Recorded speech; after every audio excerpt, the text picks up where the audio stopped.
Beep, beep, beep, went my alarm, waking me from another meaningless slumber. Yet another day of dullness and dreary thoughts. Nothing mattered anymore. The only thing I did each day was wake up, finish my schoolwork within an hour, and wallow in the dullness of this new life. I couldn't go outside. I couldn't talk to friends. I couldn't truly live anymore. Why? The question repeated in my head over and over. Why do I even try? Why do I wake up every day when I never do anything? I lay there in bed, questioning everything around me. A war is waged inside my mind, but the soldiers are already dead. Whenever I have nothing to do, my mind wanders. It wanders to distant lands of thoughts that often make no sense. It rambles on and on till my thoughts don't make sense to even myself, much less anyone else. Among the rapid madness and conflicting thoughts, one question remained. Why? What's the point of all this? I turn over on my side to face the wall. The question rattled off in my head like machine gun fire. Why? I have to get up, don't I? I ask myself, breaking myself from the uncomforting madness, yet loathing the answer. I rise myself from my bed in a desperate attempt to accomplish something, even so small as getting out of bed. And even yet, something that small seems so difficult. What my mind found difficult, my body found necessary. I walked into the kitchen, searching for anything, not really caring what I ate. There were no good mornings spoken. There was nothing prepared for breakfast. Not having the motivation to prepare anything myself, I settled on not eating that morning. I sat down at my mom's desk, opening the family computer to complete my daily schoolwork that wouldn't even take me an hour. Again, I questioned why.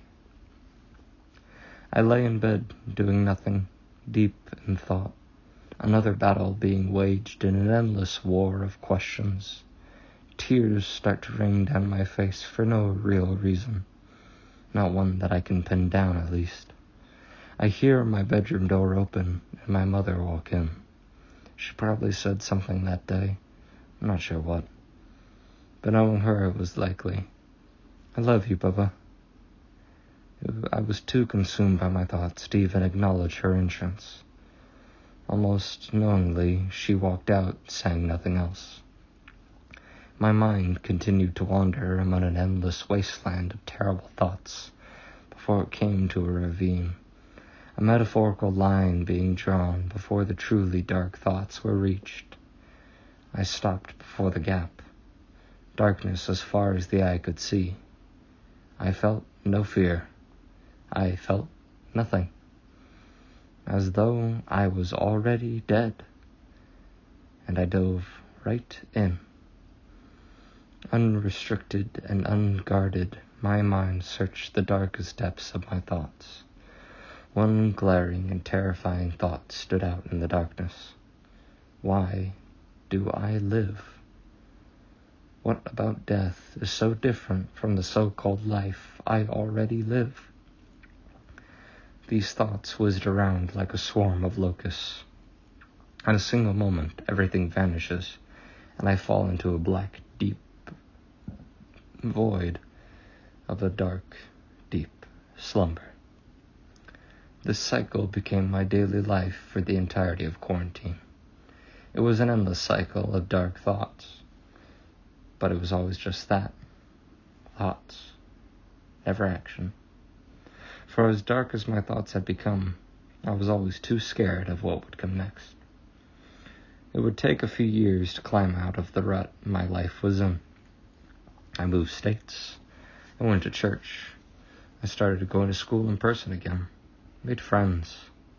I found my second home among them.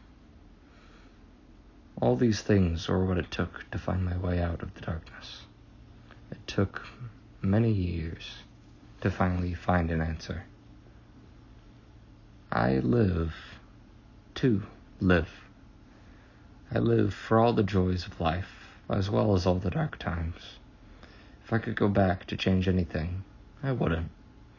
My experiences gave me an understanding and built my character. I am who I am today because of all my experiences, good and bad. The dark makes the light so much brighter, and today I can wake up and get out of bed with a smile on my face, knowing how far I've come from the dark place I once was.